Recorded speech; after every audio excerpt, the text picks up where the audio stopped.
कानून बनवाया और इसके बाद जो है शासन प्रशासन में बैठे बीजेपी के लोगों ने और आरएसएस के लोगों ने क्या किया, परिशीलन कर दिया किसी विधायक को। और फिर इसके बाद में 2023 में जो हमारा विधायक बना कमलेश जोटिया, और उन्होंने जब संविधान की बात को और अपने भाषी आदिवासियों की बात को विधानसभा में उठाने लगे तो सत्ता में बैठे हुए बीजेपी के लोग डर गए और इसके साथ साथ में आरएसएस के लोग डर गए कि अब कोई आ गया है जो हमारी बात को विधानसभा में उठा रहा है। अभी एक आया है और एक के आने के बाद में धीरे धीरे पूरे मध्य प्रदेश में आदिवासियों का राज स्थापित हो जाएगा, आदिवासियों का मुख्यमंत्री आ जाएगा, आदिवासियों का मुख्यमंत्री बन जाएगा। इसीलिए जो है इस तरह से षड्यंत्र किया जा रहा है। और जो बात है गाली दी है किसको, एक जनप्रतिनिधि को, यदि बीजेपी के जनप्रतिनिधि को गाली देती तो भी हंगामा खड़ा हो जाता, तत्काल जो डॉक्टर सस्पेंड हो जाता। लेकिन आदिवासियों का विधायक है और आदिवासी भारतीय पार्टी जो है मात्र एक ही विधायक बना है, इसीलिए ज्यादा कोई दमकम नहीं। और आदिवासियों को अभी डरा दिया जाएगा तो आने वाले 2028 में विधानसभा चुनाव होने वाले हैं उस पर उनकी शक्ति कम हो जाएगी। दूसरा चीज ये है कि हम आदिवासी ऐसी कुटुंब परिवार हैं, आदिवासी भारत सरकार ऐसी कुटुंब परिवार है। आप भारतीय संविधान को पढ़ लीजिएगा, आर्टिकल नंबर 244 पढ़ लीजिए, हमारा स्वशासन है।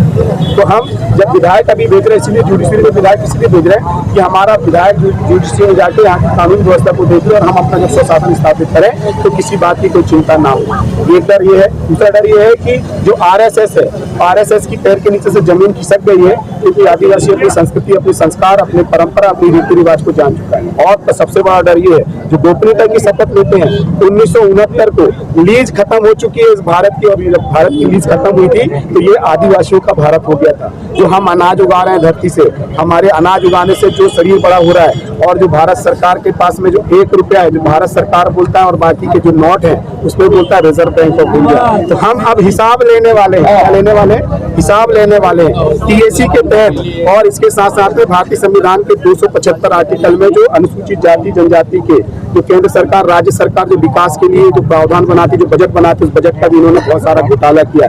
उन बातों को कमलेश जोटिया ने उठाया है। ये तो छोटी सी बात है, इसको तो एक मीशा बनाया गया है क्योंकि हमने जो दस्तावेज मांगे उस दस्तावेजों से ये साबित हो रहा है कि यहाँ के जो हुक्मरान बने हुए थे अभी तक, जो बीजेपी के मुख्यमंत्री बने थे, पहले से पहले कांग्रेस के मुख्यमंत्री बने थे, इन सबको आदिवासियों की पाई पाई का हिसाब देना पड़ेगा। इसीलिए जो है इस आंदोलन में हम यही संदेश देने आए थे। और हमारे जो नेता हैं अभी वर्तमान में जो विधायक है सैलाना से कमलेश जोटिया जी, उनको डिटेक्ट कर दिया। मतलब एक आदिवासी नेता को डिटेक्ट करना मतलब पूरे आदिवासी समाज को डिटेक्ट करना है, पूरे आदिवासी समाज का अपमान करना। यदि उनको गाली दिया मतलब हमको गाली दिया। और भारतीय संविधान का आर्टिकल नंबर 17 बोलता है एट्रोसिटी एक्ट लगाओ, 1989 के तहत उनके ऊपर में जो है एट्रोसिटी एक्ट लग के तत्काल कार्रवाई होनी चाहिए, वो नहीं हुई।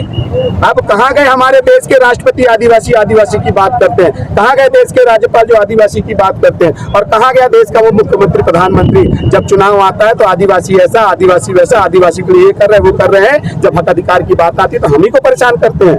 अब समझ खबरदार हो जाइए, आदिवासी जाग चुका और अपने अधिकारों को लेने के लिए अभी तक क्या है अपने खेत तक था, अभी तक अपने जंगल में था, अभी तक अपने खेत पहाड़ जंगल में जो है निवास कर रहा था, सुकून से रह रहा था। आपने उनकी शांति को भंग किया है। अब आदिवासी रोड में निकल के आ रहा है, सदन में पहुंच रहा है और बहुत जल्दी इस भारत देश से खदेड़ने वाला है।